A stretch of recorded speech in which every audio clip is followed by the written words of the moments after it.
Hi hello everyone welcome back to my YouTube channel. So ಇವತ್ತು ನಾನು ನಿಮಗೆ English grammar ಪಾರ್ಟ್ನ ತಗೊಂಡಿದ್ದೀನಿ. ಸೊ ಯಾವ ರೀತಿ ಒಂದು ಕಾಂಪಿಟೇಟಿವ್ ಎಕ್ಸಾಮ್ಸ್ ಅಲ್ಲಿ ಇಂಗ್ಲಿಷ್ ಗ್ರಾಮರ್ ಅಲ್ಲಿ ಯಾವ ರೀತಿ ಕ್ವಶನ್ಸ್ನ ಕೇಳ್ತಾರೆ ಅನ್ನೋದ್ರ ಮೇಲೆ ಒಂದಷ್ಟು ಕ್ವಶನ್ಸ್ನ ಡಿಸ್ಕಸ್ ಮಾಡ್ತಾ ಹೋಗೋಣ. ಸೊ ನಿಮ್ಗೆ ಏನು ಅಪ್ಕಮಿಂಗ್ ಕರ್ನಾಟಕ ಟಿ ಎಕ್ಸಾಮ್ ಇದೆ, ಸೊ ಅದಕ್ಕೆ ಯೂಸ್ ಆಗೋ ರೀತಿ ನಾನು ಒಂದಷ್ಟು ನಿಮಗೆ ಕ್ವಶನ್ಸ್ನ ಐತೆ ಸಾಲ್ವ್ ಮಾಡ್ತಾ ಹೋಗ್ತೀನಿ. ಯಾವ ರೀತಿ ಕೇಳ್ಬೋದು ಅನ್ನೋದನ್ನ ನಾವು ನೋಡೋಣ. Okay, so question number 1, choose the correct verb tense ಅಂತ ಇದೆ. ಚೂಸ್ ದ ಕರೆಕ್ಟ್ ವರ್ಬ್ ನ ನೀವು ಕರೆಕ್ಟ್ ಆಗಿ ಚೂಸ್ ಮಾಡಬೇಕು ಕೊಟ್ಟಿರುವಂತ ಸ್ಟೇಟ್ಮೆಂಟ್ಗೆ. ಓಕೆ, ಸೊ ಸ್ಟೇಟ್ಮೆಂಟ್ ಏನಾಗಿರುತ್ತೆ ಇಲ್ಲಿ, she dash Har homework before dinner yesterday. She dash Har homework ಅಂತ ಇದೆ, ಬಿಫೋರ್ ಡಿನ್ನರ್ ಎಸ್ಟರ್ಡೇ. ಸೊ ಇಲ್ಲಿ ಎಸ್ಟರ್ಡೇ ಅಂತ ಇರೋದ್ರಿಂದ, ಸೊ ಎಸ್ಟರ್ಡೇ ಅಂತ ಅಂದ್ರೆ ಆಲ್ರೆಡಿ ಆಗೋಗಿರುವಂತದ್ದು. ಸೊ ಆಲ್ರೆಡಿ ಆಗಿದೆ ಅಂದ್ರೆ ಪಾಸ್ಟ್ ಟೆನ್ಸ್ ನಾವು ಯೂಸ್ ಮಾಡ್ಬೇಕಾಗುತ್ತೆ. ಸೊ ಕೊಟ್ಟಿರುವಂತ ಆಪ್ಷನ್ಸ್ ಅಲ್ಲಿ ಪಾಸ್ಟ್ ಟೆನ್ಸ್ ಫಾರ್ಮ್ ಅಲ್ಲಿ ಯಾವ್ದಿದೆ? ಶಿ ಫಿನಿಶ್ ಅಂತ ಬರುತ್ತಾ? ಇಲ್ಲ. ಸೊ ಇದು ಪಾಸ್ಟ್ ಟೆನ್ಸ್ ಆಗಲ್ಲ, ಪ್ರೆಸೆಂಟ್ ಆಗುತ್ತೆ. ಸೊ ಫಿನಿಶಸ್ ಇದು ಆಗಲ್ಲ. ಫಿನಿಶ್ಡ್ ಅಂಡ್ ಫಿನಿಶಿಂಗ್ ಇದು ಕೂಡ ಪ್ರೆಸೆಂಟ್ ಆಗುತ್ತೆ. ಫಿನಿಶ್ಡ್ ಅಂತ ಅಂದ್ರೆ ಇದು ಆಲ್ರೆಡಿ ಆಗೋಗಿರುವಂತದ್ದು. So option C is the right answer. She finished her homework before dinner. She finished her homework. She finished ಇಲ್ಲಿ ಏನ್ ಬರಿಬೇಕು ನೀವು? ಫಿನಿಶ್ಡ್ ಅಂತ ಬರಿಬೇಕು. ಸೊ ಫಿನಿಶ್ಡ್ಗೆ ನೀವು ಬರೀಲಿಲ್ಲ ಅನ್ನೋ ಆಗುತ್ತೆ. So finished her homework before dinner yesterday. ಇದು ಆಗೋಗಿರುವಂತ ಪಾಸ್ಟ್ ಟೆನ್ಸ್ ಆಗಿರೋದ್ರಿಂದ, so you should use past tense form of the verb ನ ಇಲ್ಲಿ ಯೂಸ್ ಮಾಡ್ಬೇಕು ನೀವು. Okay, so next one. So question number 2 is identify the correct sentence. So ಇಲ್ಲಿ ಒಂದಿಷ್ಟು sentence ನ ಕೊಟ್ಟಿದ್ದಾರೆ, ಇದರಲ್ಲಿ ಯಾವ್ದು ಕರೆಕ್ಟ್ ಆಗಿದೆ, ಗ್ರಾಮೆಟಿಕಲಿ ಯಾವ್ದು ಕರೆಕ್ಟ್ ಇದೆ ಅನ್ನೋದನ್ನ ನೀವು ಫೈಂಡ್ ಔಟ್ ಮಾಡಬೇಕು. ಸೊ ಅನಲೈಸ್ ಮಾಡಬೇಕು, ಐಡೆಂಟಿಫೈ ಮಾಡಬೇಕು. ಸೊ ಕೊಟ್ಟಿರುವಂತ ಆಪ್ಷನ್ಸ್ ನ ನೋಡಿ. First one, I have visited Paris last year. Second option, I visited Paris last year. Third one, I had visited Paris last year. I visits Paris last year. So ಇಲ್ಲಿ last year ನ ನೀವು ನೋಡಿ. Last year ಅಂತಂದ್ರೆ ಇದು past tense ಆಗೋಗಿರುವಂತದ್ದು. So simple past tense ಇಲ್ಲಿ use ಆಗಿರುವಂತದ್ದು. So ಇದಕ್ಕೆ ನಾವೇನ್ ಮಾಡ್ತಾ ಇದೀವಿ? ವಿಸಿಟೆಡ್ ಅಂದ್ರೆ ಇದು ಕೂಡ ಪಾಸ್ಟ್ ಟೆನ್ಸ್ ಫಾರ್ಮ್ ಇದೆ. I visited. ಬಟ್ ಇಲ್ಲಿ ಐ ಹ್ಯಾವ್ ಕೊಟ್ಟಿದ್ದಾರೆ. ಐ ಹ್ಯಾವ್ ಅನ್ನೋದು ಏನಾಗುತ್ತೆ ಇಲ್ಲಿ ನಿಮ್ಗೆ ಪ್ರೆಸೆಂಟ್ ಪರ್ಫೆಕ್ಟ್ ಟೆನ್ಸ್ ಆಗುತ್ತೆ. ಇದು ಪ್ರೆಸೆಂಟ್ ಪರ್ಫೆಕ್ಟ್ ಟೆನ್ಸ್ ಅಲ್ಲಿ ನಾವು ಐ ಹ್ಯಾವ್ ನ ಯೂಸ್ ಮಾಡ್ತೀವಿ. ಬಟ್ ಇದು ಪಾಸ್ಟ್ ಟೆನ್ಸ್ ಆಗಿರೋದ್ರಿಂದ ನಾವು ವಿಸಿಟೆಡ್ ನ ಯೂಸ್ ಮಾಡಬಾರ್ದು. ಐ ಹ್ಯಾವ್ ಟು ವಿಸಿಟ್ ಅಂತ ಯೂಸ್ ಮಾಡಿದ್ರೆ ಅದು ಪ್ರೆಸೆಂಟ್ ಪರ್ಫೆಕ್ಟ್. ಇಲ್ಲಿ ಏನಾಗುತ್ತೆ? ಪಾಸ್ಟ್ ಟೆನ್ಸ್ ಆಗಿರೋದ್ರಿಂದ, so I visited Paris last year. This is the option. Second option is the correct statement. So this is your right answer. Okay, so next one. So next question, third question, choose the correct form of the verb to fill in the blank. ಇಲ್ಲೂ ಕೂಡ ನೀವು correct verb ಯಾವ್ದು ಅನ್ನೋದನ್ನ ನೀವು fill ಮಾಡಬೇಕು. So ಏನ್ ಕೊಟ್ಟಿದ್ದಾರೆ statement? The committee dash A decision yesterday. Committee dash A decision yesterday. Yesterday specific time ನ ಇಂಡಿಕೇಟ್ ಮಾಡಿದ್ದಾರೆ.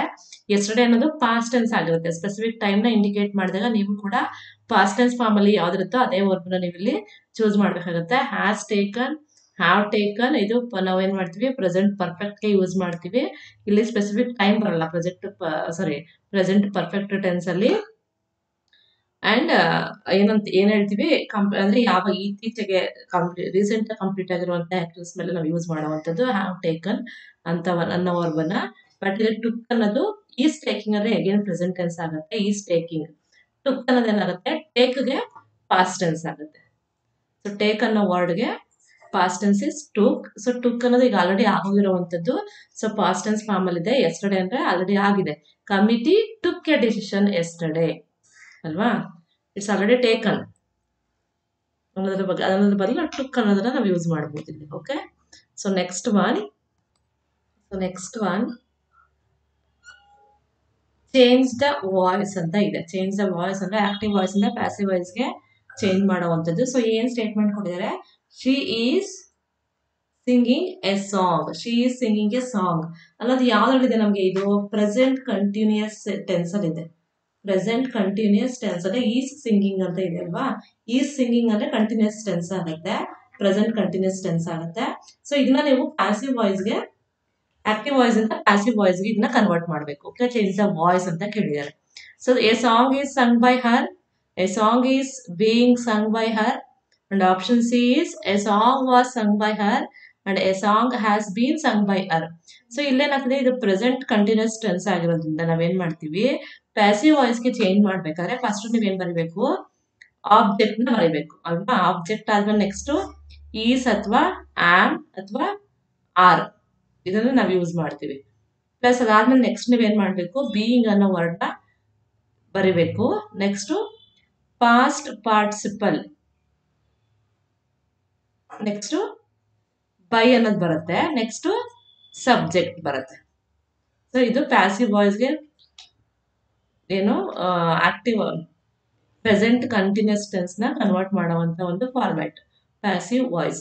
ಸೊ ಆಬ್ಜೆಕ್ಟ್ ಏನಿಲ್ಲಿ ಸಾಂಗ್, ಎ ಸಾಂಗ್ ಈಸ್ ಏನ್ ಮಾಡ್ತೀವಿ, ಬೀಯಿಂಗ್, ನೆಕ್ಸ್ಟ್ ಬೀಯಿಂಗ್ ಸೇರ್ತೀವಿ. Song is being past tense, past tense ಏನಾಗುತ್ತೆ, sung ಆಗುತ್ತೆ, sing ಇರೋದು sung ಆಗುತ್ತೆ, sung by subject is her. A song is being sung by her, that is in the option B. This is your right answer. Option B is the passive voice for the given statement. A song is being sung by her. Object plus is plus being plus past participle plus by plus subject.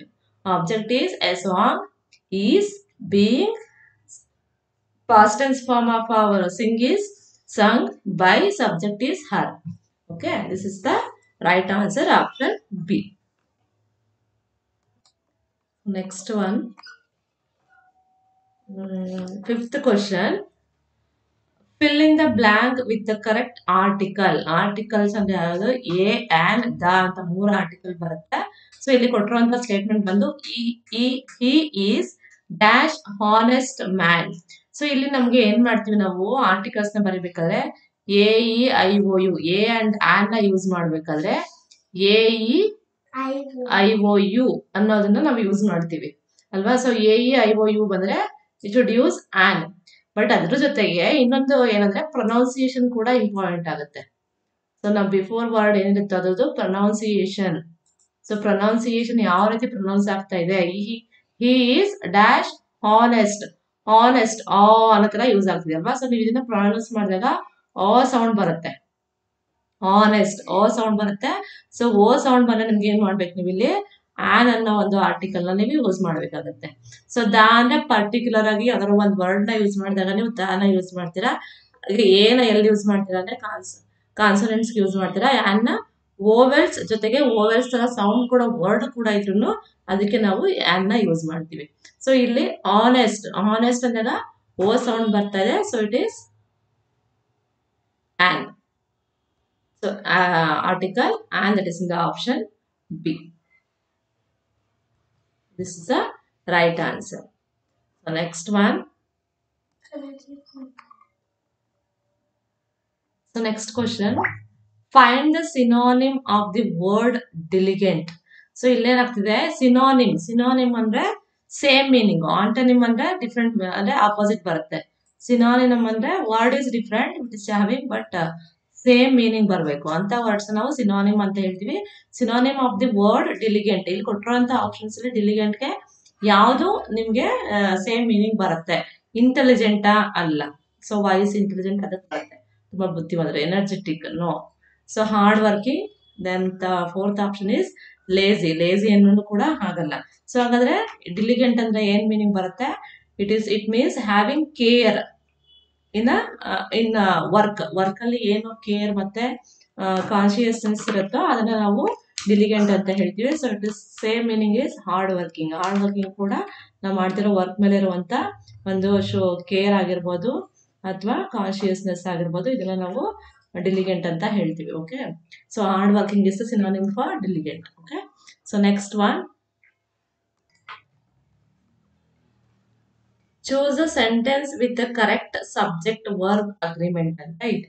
So ಇಲ್ಲಿ ಒಂದಷ್ಟು sentences ನ ಕೊಟ್ಟಿದ್ದಾರೆ. So ಇದರಲ್ಲಿ correct subject verb agreement ಯಾವ್ದು correct ಆಗಿದೆ ಅನ್ನೋದನ್ನ ನೀವು find out ಮಾಡಬೇಕು.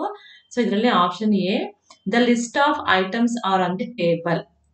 So option B, the list of items is on the table. Option C, the list of item the lists ಅಂತ ಇದೆ of item is on the table, the list of items were on the table ಅಂತ 4 options ನ ಕೊಟ್ಟಿದ್ದಾರೆ. ಇಲ್ಲಿ ನಾನು option B ನ correct ಅಂತ ಹೇಳ್ತೀನಿ. ದ ಲಿಸ್ಟ್ ಆಫ್ ಐಟಮ್ಸ್ ಅಂತ ಇದೆ. So the list of items is on the table. ಏನಕ್ಕೆ ಅಂತಂದ್ರೆ ಇಲ್ಲಿ ಸಬ್ಜೆಕ್ಟ್ ಬಂದು ಲಿಸ್ಟ್ ಅನ್ನೋದು ಸಬ್ಜೆಕ್ಟ್ ಆಗಿರುತ್ತೆ. ಇಲ್ಲಿ ಕಡೆ ಒಂದು ಸಬ್ಜೆಕ್ಟ್ ವರ್ಬ್ ಅಗ್ರಿಮೆಂಟ್ ಅಂತ ಅನ್ನೋದ್ರ ತರ ಇರೋದ್ರಿಂದ ಸೊ ಲಿಸ್ಟ್ ಅನ್ನೋದು ಸಬ್ಜೆಕ್ಟ್ ಆಗುತ್ತೆ. ಐಟಮ್ಸ್ ನೀವು ಕನ್ಸಿಡರ್ ಮಾಡಿದ್ರೆ ಇದು ಆಬ್ಜೆಕ್ಟ್ ಆಗುತ್ತೆ. ಸಬ್ಜೆಕ್ಟ್ ಅನ್ನೋದು ಏನಿದೆ ಇಲ್ಲಿ ಸಿಂಗ್ಯುಲರ್ ಇದೆ. ಸೊ ಸಿಂಗ್ಯುಲರ್ ಇರೋದ್ರಿಂದ ನಾವು ಇಲ್ಲಿ ಆರ್ ನ ಯೂಸ್ ಮಾಡಲ್ಲ. The list of items is on the table ಅಂತ ಯೂಸ್ ಮಾಡ್ತೀವಿ. ನೀವು ಸಪೋಸ್ ಇಲ್ಲಿ ಏನ್ ಮಾಡ್ತೀರಾ, ಕೆಲವೊಂದ್ಸರಿ ಕನ್ಫ್ಯೂಸ್ ಆಗ್ತಾರೆ. ಐಟಮ್ಸ್ ಅಂತ ಇರೋದ್ರಿಂದ ಆರ್ ಅನ್ನೋದು ಕರೆಕ್ಟ್ ಇರ್ಬೋದೇನೋ. The list of items are on the table ಅಂತ ನಾವು ತಗೋತೀವಿ. ಬಟ್ ಇಲ್ಲಿ ಸಬ್ಜೆಕ್ಟ್ ಬಂದು ಲಿಸ್ಟ್ ಅನ್ನೋದು ಸಬ್ಜೆಕ್ಟ್ ಆಗಿರುತ್ತೆ, ಐಟಮ್ಸ್ ಅನ್ನೋದು ಆಬ್ಜೆಕ್ಟ್ ಆಗಿರೋದ್ರಿಂದ option B is the correct answer. Okay, next one, convert the following into indirect speech. So indirect speech ಗೆ ಕೊಟ್ಬೇಕು, ಕನ್ವರ್ಟ್ ಮಾಡಬೇಕು. ಡೈರೆಕ್ಟ್ ಫಾರ್ಮ್ ಅಲ್ಲಿ ಕೊಟ್ಟಿದ್ದಾರೆ. So he said I am going to the market now. ಇದು ಕೊಟ್ಟಿರುವಂತ sentence. ಇದನ್ನ ನೀವು indirect speech ಗೆ ಕನ್ವರ್ಟ್ ಮಾಡಬೇಕು. ಸೊ ಕೊಟ್ಟಿರುವಂತ ಸ್ಟೇಟ್ಮೆಂಟ್ ನ ನೋಡಿ ಫಸ್ಟ್. ಇದು ಯಾವ ಟೆನ್ಸ್ ಅಲ್ಲಿ ಇದೆ? ದ ಟೆನ್ಸ್ ಈಸ್ ಪ್ರೆಸೆಂಟ್ ಅಲ್ಲಿ ಇದೆ. ಹಿ ಸೆಡ್ ಐ ಆಮ್ ಗೋಯಿಂಗ್ ಅಂದ್ರೆ ಇದು ಪ್ರೆಸೆಂಟ್ ಅಲ್ಲಿ ಇದೆ. ಇದನ್ನ ನೀವು ಪಾಸ್ಟ್ ಇಂಡೈರೆಕ್ಟ್ ಕನ್ವರ್ಟ್ ಮಾಡಬೇಕು ಅಂದ್ರೆ ಪ್ರೆಸೆಂಟ್ ಇರೋದು ಪಾಸ್ಟ್ ಕಂಟಿನ್ಯೂಸ್ ಟೆನ್ಸ್ ಗೆ ಕನ್ವರ್ಟ್ ಮಾಡಬೇಕು. ಏನಾಗುತ್ತೆ ಅಲ್ಲಿ? ಐ ಆಮ್ ಗೋಯಿಂಗ್ ಇರೋದು ವಾಸ್ ಗೋಯಿಂಗ್ ಆಗುತ್ತೆ. ಸೊ ಐ ಆಮ್ ಗೋಯಿಂಗ್ ಇರೋದು ಏನಾಗುತ್ತೆ? ವಾಸ್ ಗೋಯಿಂಗ್ ಆಗುತ್ತೆ ಪಾಸ್ಟ್ ಟೆನ್ಸ್ ಕನ್ವರ್ಟ್ ಮಾಡಿದಾಗ. ಅಂಡ್ ದೆನ್ ಟೈಮ್ ಇಲ್ಲಿ ಪ್ರೆಸೆಂಟ್ ಇರೋದು ನವ್ ಇರೋದು ಏನಾಗುತ್ತೆ? ದೆನ್ ಅಂತ ಆಗುತ್ತೆ ಅಲ್ವಾ? ಸೊ ನಾವು ಪಾಸ್ಟ್ ಕಂಟಿನ್ಯೂಸ್ ಟೆನ್ಸ್ ಗೆ ಕನ್ವರ್ಟ್ ಮಾಡಬೇಕು. ಇಂಡೈರೆಕ್ಟ್ ಸ್ಪೀಚ್ ಕೊಟ್ಟಾಗ ಪ್ರೆಸೆಂಟ್ ಕಂಟಿನ್ಯೂಸ್ ಟೆನ್ಸ್ ಅಲ್ಲಿ ಇದ್ರೆ ಅದನ್ನ ಪಾಸ್ಟ್ ಕಂಟಿನ್ಯೂಸ್ ಟೆನ್ಸ್ ಗೆ ಯೂಸ್ ಮಾಡ್ತೀವಿ. ಪ್ರೆಸೆಂಟ್ ಫಾರ್ಮ್ ಅಲ್ಲಿ ಇರೋದನ್ನ ಯಾವ್ದು ಇಂಡಿಕೇಟ್ ಮಾಡ್ತಿದೆ ವರ್ಬ್ ಇಲ್ಲಿ? ಐ ಆಮ್ ಗೋಯಿಂಗ್ ಇರೋದು ವಾಸ್ ಗೋಯಿಂಗ್ ಆಗಿರುತ್ತೆ ಅಂಡ್ ನೌ ಇರೋದು ದೆನ್ ಆಗುತ್ತೆ. ಹಾಗಾದ್ರೆ ಈ ಸ್ಟೇಟ್ಮೆಂಟ್ ನಾವು ಯಾವ ರೀತಿ ಬರೀಬಹುದು ಇಂಡೈರೆಕ್ಟ್ ಸ್ಪೀಚ್ ಅಲ್ಲಿ? He said that, I am ಬರಲ್ಲ ಆಗ, ಹಿ ವಾಸ್ ಗೋಯಿಂಗ್. ಏನಾಗುತ್ತೆ ಇದು? He was going to the market then ಆಗುತ್ತೆ. ಸೊ ಅಲ್ಲಿ ಆಪ್ಷನ್ಸ್ ನ ನೋಡಿ. He said that he was going to the market then. So ಇದು ಕರೆಕ್ಟ್ ಆನ್ಸರ್. ಬಟ್ ಹಾಗೆ ರಿಮೈನಿಂಗ್ ಆಪ್ಷನ್ಸ್ ನ ನೋಡಿ. He said that I am ಅಂತಾನೆ ಇದೆ ಇಲ್ಲಿ, ಇದು ಚೇಂಜ್ ಆಗಿಲ್ಲ. So this is not the correct answer. And ನೋವು ಕೂಡ ಹಾಗೆ ಇದೆ. So this not the correct answer. So option C ಏನಿದೆ? He said that he is going ಅಂತಾನೆ ಇದೆ, ಪ್ರೆಸೆಂಟ್ ಅಲ್ಲ ಇದೆ. So this also not correct answer. Then option D, he said that he was going to the market now ಅಂತ ಇದೆ. Now ಅಂತ use ಮಾಡೋದ್ರಿಂದ this not in indirect speech. Okay, so option A is the correct answer. That is in indirect speech. He said that he was going to the market then. ಏನಕ್ಕೆ ಅಂತ ನಾನು reason already ಹೇಳಿದ್ದೀನಿ ನಿಮಗೆ. Okay,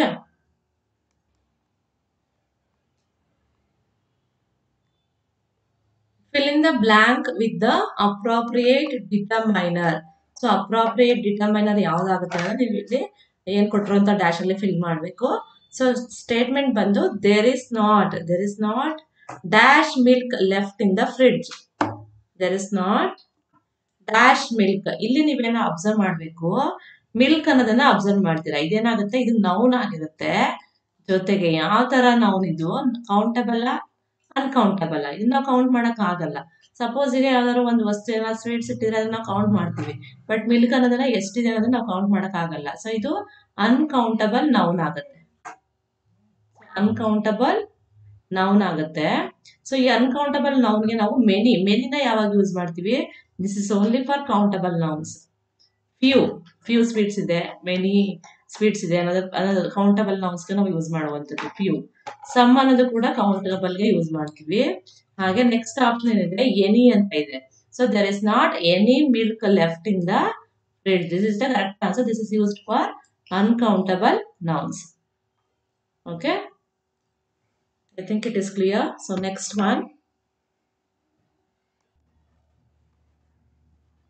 10th one, identify the type of sentence. ಇಲ್ಲಿ ಕೊಟ್ಟಿರುವಂತ statement ಅಲ್ಲಿ ಇದು ಯಾವ ಟೈಪ್ ಸೆಂಟೆನ್ಸ್ ಅಂತ ನೀವು ಐಡೆಂಟಿಫೈ ಮಾಡಬೇಕಾಗುತ್ತೆ. ಸೊ ಇದು simple question.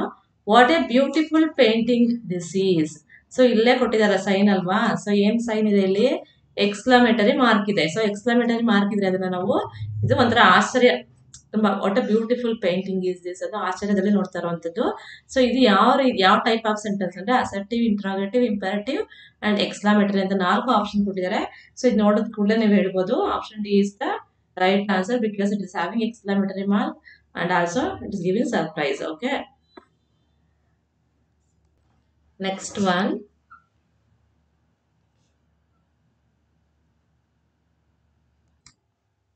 Select the correct form of the verb for the following sentence. ಇದಕ್ಕೆ ನೀವೇನ್ ಮಾಡಬೇಕು, correct form of the verb ನ ಯೂಸ್ ಮಾಡಬೇಕು ಕೊಟ್ಟಿರುವಂತ ಸ್ಟೇಟ್ಮೆಂಟ್ ಗೆ. Okay, so statement is neither the students nor the teacher, neither the students nor the teacher dash present at the meeting. So ಇಲ್ಲಿ neither the students ಯಾರೋ present ಇರ್ಲಿಲ್ಲ ಅನ್ನೋ ತರ use condition statement ಇದು. So ಅಲ್ಲಿಗೆ ಏನ್ ಬರುತ್ತೆ, ವರ್ಬ್ ಬರುತ್ತಾ. ಸೊ ಇದು ಆಲ್ರೆಡಿ ಆಗೋಗಿರುವಂತದ್ದು, ನಾಟ್ ಪ್ರೆಸೆಂಟ್.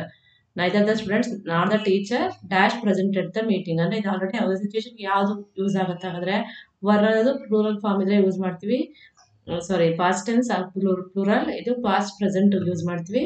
ವಾಸ್ ಬಿ ಇದು ಸಿಂಗುಲರ್ ಪ್ರೆಸೆಂಟ್ ಯೂಸ್ ಮಾಡ್ತೀವಿ. ಹಾಗಾದ್ರೆ ವಾಸ್ ಅನ್ನೋದು ಏನಾಗುತ್ತೆ, ಪಾಸ್ಟ್ ಟೆನ್ಸ್ ಗೆ ಯೂಸ್ ಆಗುವಂತದ್ದು. This is the right word for this situation. Okay, so neither the students not the teacher was present at the meeting. ಇಲ್ಲೇನ್ ಬರುತ್ತೆ, was ಬರುತ್ತೆ. Was is the correct verb. So next one, fill in the blank with the appropriate article. So illu kuda article na use ಮಾಡಬೇಕು. So first ನೀವು ಏನು ಮಾಡಬೇಕು, she wants to become dash engineer. E ಇಂದ start ಆಗಿರೋವಂಥದ್ದು word. Next after dash ಆದ್ಮೇಲೆ ಏನಿರುತ್ತೋ word, ಆ word pronunciation ಹಾಗೆ ಲೆಟರ್ ಯಾವ ಲೆಟರ್ ಇಂದ ಸ್ಟಾರ್ಟ್ ಆಗಿರುತ್ತೋ ಅದು ಕೂಡ ಇಂಪಾರ್ಟೆಂಟ್ ಆಗುತ್ತೆ. ಇಲ್ಲಿ ಇ ಇಂದ ಸ್ಟಾರ್ಟ್ ಆಗಿರೋದ್ರಿಂದ ಆಬ್ವಿಯಸ್ಲಿ ಇಲ್ಲಿ ಏನ್ ಬರುತ್ತೆ, ಇದು ಓವೆಸ್ ಆಗಿರೋದ್ರಿಂದ ಆನ್ ಅನ್ನೋ ಆರ್ಟಿಕಲ್ ನ ನಾವು ಯೂಸ್ ಮಾಡ್ತೀವಿ. So an is in the option B. ಓಕೆನಾ, this is the right answer. Okay, next 13th one, choose the correct preposition ಮೇಲೆ ಕೇಳಿರುವಂತದ್ದು. Choose the correct preposition to complete the sentence. Sentence ನ complete ಮಾಡ್ಲಿಕ್ಕೆ ಯಾವ preposition ನೀವು use ಮಾಡಬಹುದು ಇಲ್ಲಿ ನೋಡಿ. ಸೊ ಫಸ್ಟ್ ಸೆಂಟೆನ್ಸ್ ನ 1-2-3 ಟೈಮ್ಸ್ ಹೋದ್ರೆ ನಿಮ್ಗೆ ಐಡಿಯಾ ಬರುತ್ತೆ. The cat is hiding dash the table. ಎಲ್ಲಿ ಹೈಡ್ ಆಗಿದೆ ಕ್ಯಾಟ್, ಇಂಟು ಅಂತ ಬರುತ್ತಾ, ಆನ್ ಬರುತ್ತಾ, ಸೊ ಅಂಡರ್ ಅಂತ ಬರುತ್ತಾ, ಲೊಕೇಶನ್ ನೀವು ನೋಡಿ ವಿತ್ ಅಂತ ಬರುತ್ತಾ. ವಿತ್ ಅನ್ನೋ ಡೆಫಿನೆಟ್ಲಿ ಬರಲ್ಲ. ಆನ್ ದಿ ಟೇಬಲ್, ಹೈಡಿಂಗ್ ಅಂದ್ರೆ ಆನ್ ಬರಲ್ಲ. ಸೊ ಸಿಚುಯೇಷನ್ ಅಂದ್ರೆ ಹೈಡಿಂಗ್ ಅಂದ್ರೆ ಬಚ್ಚಿಟ್ಕೊಳ್ಳೋದು, ಎಲ್ಲಿ ಬಚ್ಚಿಟ್ಕೊಂಡಿರುತ್ತೆ. So it is under the table. It indicates the location. Okay, under the table. The cat is hiding under the table. This is the correct preposition. We can use it here. Next one, the Mona Lisa is a very dash painting anta ide. So ಇಲ್ಲಿ ಏನು ಮಾಡಬೇಕು ನೀವು, choose the correct adjective. Adjective ನ ನೀವು miss ಆಗಿದೆ. choose the correct adjective, complete the sentence. Okay, the Mona Lisa is a very dash painting. ಇಲ್ಲಿ ಏನು ಮಾಡಬೇಕು ನೀವು, adjective ನ choose ಮಾಡಬೇಕಾಗುತ್ತೆ. ಕ್ವಶನ್ ಮಿಸ್ ಆಗಿದೆ. ಓಕೆ, ಸೊ ಇಲ್ಲೇನಾಗುತ್ತೆ, ವೆರಿ ಫೇಮಸ್ ಬರುತ್ತಾ, ವೆರಿ ಫೇಮಸ್ಲಿ ಬರುತ್ತಾ, ವೆರಿ ಫೇಮ್ ಬರುತ್ತಾ, ಮೋರ್ ಫೇಮಸ್ ಅಂತ ಬರುತ್ತಾ. ಇಲ್ಲಿ ಆಬ್ವಿಯಸ್ಲಿ ನೀವು ನೋಡ್ದಂಗೆ ಹೇಳ್ಬೋದು. So very famous, this is the right correct adjective for this sentence. Okay, very famous painting, it is an adjective.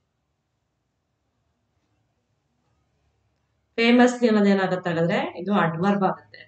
So fame ಅನ್ನೋದು ನೌನ್ ಆಗುತ್ತೆ, ಇದು ಅಡ್ಜೆಕ್ಟಿವ್, ಇದು ಅಡ್ವರ್ಬ್.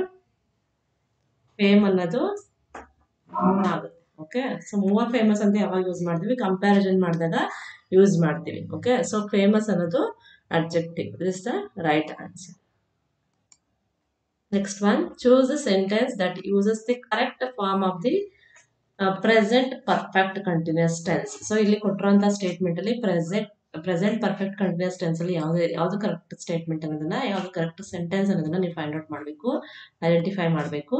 ಸೊ ಕೊಟ್ಟಿರುವಂತ ಸ್ಟೇಟ್ಮೆಂಟ್ ಕರೆಕ್ಟ್ ಆಗಿ ಓದ್ಕೊಳ್ಳಿ. ಪ್ರೆಸೆಂಟ್ ಪರ್ಫೆಕ್ಟ್ ಕಂಟಿನ್ಯೂಸ್ ಟೆನ್ಸ್ ಅಂತ ಹೇಳಿದರೆ, so ಇಲ್ಲಿ option A, I am studying for the exam since morning. I have been studying for the exam since morning. ಇಲ್ಲಿ ಏನಾಗಿದೆ, ಐ ಆಮ್ ಯೂಸ್ ಮಾಡಿದ್ರಿ, I have bean use ಮಾಡಿದ್ದಾರೆ. So already ನಾನು ಇದನ್ನ ಈ ತರ ಕ್ವಶನ್ ಒಂದು ಎಕ್ಸ್ಪ್ಲೈನ್ ಮಾಡಿದ್ದೀನಿ ನಿಮ್ಗೆ, ಎಲ್ಲಿ ಹ್ಯಾವ್ ಬೀನ್ ಮತ್ತೆ ಆಮ್ ನ ಜಾಯಿನ್ ಮಾಡ್ಕೋಬೇಕು ಅನ್ನೋದು. So I study for the exam since morning. I had studied, ಇದು ಆಲ್ರೆಡಿ ಆಗೋಗಿದೆ. ಸೊ ಐ ಸ್ಟಡಿ ಅಂದ್ರೆ ನಾನು ಮಾಡ್ತೀನಿ ಅನ್ನೋ ತರ ಆಗುತ್ತೆ. ಸೊ ಇಲ್ಲಿ I am have been, so past, sorry ಇಲ್ಲೇನಾಗಿದೆ, ಪ್ರೆಸೆಂಟ್ ಪರ್ಫೆಕ್ಟ್ ಕಂಟಿನ್ಯೂಸ್ ಟೆನ್ಸ್ಗೆ ನಾವು ಕನ್ವರ್ಟ್ ಮಾಡಬೇಕು. ಸಾರಿ, ಟೆನ್ಸ್ ಅಲ್ಲಿ ಇದೇನೋ ಚೆಕ್ ಮಾಡಬೇಕು ಅಂದ್ರೆ ಇಲ್ಲಿ ಹ್ಯಾವ್ ಬೀನ್ ಅನ್ನೋದು ಇರಬೇಕು.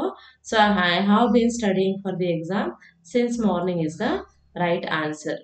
Okay, so next one, choose the correct preposition. Next question, choose the correct preposition ನ ಚೂಸ್ ಮಾಡಬೇಕು ಕೊಟ್ಟಿರುವಂತ ಸೆಂಟೆನ್ಸ್ಗೆ. So she is good dash mathematics. ಏನ್ ಬರುತ್ತೆ ಇಲ್ಲಿ? ಗುಡ್ ಇನ್ ಬರುತ್ತಾ, ಗುಡ್ ಆನ್ ಬರುತ್ತಾ, ಅಟ್ ಬರುತ್ತಾ? She is good at mathematics. ಇದೇ ಕರೆಕ್ಟ್ ಐಡಿಯಮ್ ನಾವು ಇಲ್ಲಿ ಯೂಸ್ ಮಾಡುವಂಥದ್ದು. It's standard English ಐಡಿಯಮ್. So she is good at mathematics. It is very simple one. Okay, so no options in match ಆಗಲ್ಲ. So on ಬರಲ್ಲ, for ಬರಲ್ಲ. Okay, so next one, next question, identify the part of speech of the underlined word. So ಇಲ್ಲಿ ಕೊಟ್ಟಿರುವಂತ sentence ಅಲ್ಲಿ underline word ಅಲ್ಲಿ ಯಾವ್ದು ಇದು, ಯಾವ part of speech, 8 parts of speech ಇದೆ.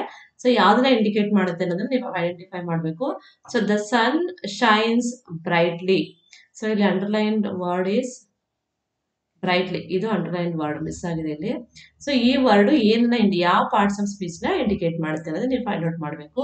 ಸೊ ಇಲ್ಲಿ ಶೈನ್ಸ್ ಅನ್ನೋದು ಏನಾಗ್ತದೆ, ಇಲ್ಲಿ ಆಕ್ಷನ್ ವರ್ಡ್ ಆಗ್ತಿದೆ. ಸೊ ಅಲ್ವಾ? ಸೊ ಈ ಆಕ್ಷನ್ ವರ್ಡ್ ನ ಇದೇನ್ ಮಾಡ್ತಿದೆ, ಶೈನ್ ಯಾವ ರೀತಿ ಶೈನ್ ಆಗ್ತಿದೆ ಅನ್ನೋದನ್ನ ಡಿಸ್ಕ್ರೈಬ್ ಮಾಡ್ತಿದೆ. ಯಾವ ತರ ಶೈನ್ ಆಗ್ತಿದೆ? It is A describing word ಅಲ್ವಾ? ಸೊ ಡಿಸ್ಕ್ರೈಬ್ ಮಾಡ್ತಿದೆ. ಇದು ವರ್ಬ್ ಆಗುತ್ತೆ. ಯಾವುದು? ಶೈನ್ ಅನ್ನೋದು ವರ್ಬ್, ಆಕ್ಷನ್ ವರ್ಡ್. ಸೊ ಯಾವ ರೀತಿ ಶೈನ್ ಆಗ್ತಿದೆ ಅನ್ನೋದು ಡಿಸ್ಕ್ರೈಬ್ ಮಾಡ್ತಿದ್ಯಲ್ಲ, ಇದನ್ನ ನಾವೇನಂತ ಹೇಳ್ತೀವಿ? This is called adverbs. ಇದೇನಾಗುತ್ತೆ? ಅಡ್ವರ್ಬ್ ಆಗುತ್ತೆ. ಯಾವ್ಯಾವ್ದನ್ನ ಅಡ್ವರ್ಬ್ ಯಾವ್ಯಾವ್ದನ್ನ ಡಿಸ್ಕ್ರೈಬ್ ಮಾಡುತ್ತೆ ಅಂದ್ರೆ ವರ್ಬ್ಸ್ ಹಾಗೆ ಅಡ್ಜೆಕ್ಟಿವ್ಸ್, ಇವೆರಡನ್ನು ಡಿಸ್ಕ್ರೈಬ್ ಮಾಡೋದನ್ನ ನಾವು ಅಡ್ವರ್ಬ್ಸ್ ಅಂತ ಹೇಳ್ತೀವಿ. ಸೊ ಹಾಗಾದ್ರೆ ಇಲ್ಲಿ ಯಾವ್ದು ಇಲ್ಲಿ ಬ್ರೈಟ್ಲಿ ಅನ್ನೋದು ಪಾರ್ಟ್ಸ್ ಆಫ್ ಸ್ಪೀಚ್ ಆಗಿರುತ್ತೆ, ಅಡ್ವರ್ಬ್ ಆಗಿರುತ್ತೆ. ಸೊ ಡಿಸ್ಕ್ರೈಬಿಂಗ್ ವರ್ಡ್ ಅಷ್ಟೇ, ಇದು very simple one. So next one, choose the correct article ಅಂತ ಇದೆ. ಸೊ ಇಲ್ಲಿ ಕರೆಕ್ಟ್ ಆರ್ಟಿಕಲ್ ಯಾವ್ದಿರುತ್ತೆ ಅನ್ನೋದನ್ನ ಚೂಸ್ ಮಾಡಬೇಕು. He is dash one eyed man. So ಇಲ್ಲಿ ಓ ಇಂದ ಸ್ಟಾರ್ಟ್ ಆಗಿದೆ ಅಂತ ಅಂದ್ಬಿಟ್ಟು ನೀವು ಓವೆಲ್ಸ್, ಇದು ಓವೆಲ್ಸ್ ಆಗುತ್ತೆ, ಓ ಅನ್ನೋದು ಓವೆಲ್ಸ್ ಆಗುತ್ತೆ. As well as you should see the sound, observe the sound ಅನ್ನು ನೀವು ಪ್ರೊನೌನ್ಸಿಯೇಷನ್ ಕೂಡ ಯೂಸ್ ಮಾಡಬೇಕು. ಇಲ್ಲಿ ಯಾವ ತರ ಆಗ್ತಿದೆ, ಇದು ವ ಡಬ್ಲ್ಯೂ ನ ಸೌಂಡ್ ಯೂಸ್ ಮಾಡ್ತಿದೆ. One eyed man, W sound pronounce ಆಗ್ತಿದೆ ಇಲ್ಲಿ ಅಲ್ವಾ? ಸೊ ಡಬ್ಲ್ಯೂ ಸೌಂಡ್ ಪ್ರೊನೌನ್ಸ್ ಆಗ್ತಿದೆ ಅಂತಂದ್ರೆ ಹಿ ಈಸ್ ಆನ್ ಬರಲ್ಲ, ಇಲ್ಲಿ ಏನ್ ಬರುತ್ತೆ? ಕಾನ್ಸನೆಂಟ್ ನ ನಾವು ಯೂಸ್ ಮಾಡಿದಾಗ ಆಗುತ್ತೆ. He is a one eyed man ಆಗುತ್ತೆ. ಸೌಂಡ್ ಕೂಡ important, as well as letters, ಅದು ಓವೆಲ್ಸ್ ಇಂದನೇ ಸ್ಟಾರ್ಟ್ ಆಗಿದ್ರು ಕೂಡ ಅದ್ರ ಪ್ರೊನೌನ್ಸಿಯೇಷನ್ ಯಾವ ರೀತಿ ಬರ್ತಾ ಇದೆ ಅನ್ನೋದನ್ನ ನೀವು ಚೆಕ್ ಮಾಡಬೇಕಾಗುತ್ತೆ ಆರ್ಟಿಕಲ್ಸ್ ನ ಯೂಸ್ ಮಾಡಬೇಕಾದ್ರೆ. Okay, so next one, choose the correct synonym of happy. So synonym ನೀವು ಯಾವ್ದಂತ ಫೈಂಡ್ ಔಟ್ ಮಾಡಬೇಕು. ಯಾವ್ದಕ್ಕೆ? ಹ್ಯಾಪಿ ಅನ್ನೋ ವರ್ಡ್ಗೆ. ಸೊ ಆಲ್ರೆಡಿ ಹೇಳಿದೆ, ಸಿನಾನಿಮ್ ಅಂತ ಅಂದ್ರೆ same meaning. So happy easiest word ನಿಮ್ಗೆ. ಸೊ ಹ್ಯಾಪಿಗೆ ಸೇಮ್ ಮೀನಿಂಗ್ ಬರುವಂತದ್ದು. ಸ್ಯಾಡ್ ಅನ್ನೋದು ಆಪೋಸಿಟ್ ಆಗುತ್ತೆ, ಆಂಟೋನಿಮ್ ಆಗುತ್ತೆ. Angry, no. So next joyful ಅಂತ ಇದೆ, ನೆಕ್ಸ್ಟ್ ಟಯರ್ಡ್ ಅಂತ ಇದೆ. Obviously joyful is the having the same meaning but different word. This is the synonym for happy. These are some questions we were discussed here. So ಇಲ್ಲಿಗೆ ನಾನು ಈ ವಿಡಿಯೋನ ಮುಗಿಸ್ತಾ ಇದ್ದೀನಿ. ಸೊ ಇವತ್ತಿನ ವಿಡಿಯೋ ನಿಮ್ಗೆ ಇಷ್ಟ ಆಗಿದ್ರೆ ದಯವಿಟ್ಟು ಲೈಕ್ ಮಾಡಿ, ಹಾಗೆ ಶೇರ್ ಮಾಡಿ. ಜೊತೆಗೆ ಇನ್ನೂ ಯಾರ್ಯಾರು ನಮ್ಮ ಚಾನಲ್ನ ಸಬ್ಸ್ಕ್ರೈಬ್ ಆಗಿಲ್ಲ ದಯವಿಟ್ಟು ಸಬ್ಸ್ಕ್ರೈಬ್ ಆಗಿ ಅಂತ ಹೇಳ್ತಾ ಥ್ಯಾಂಕ್ ಯು.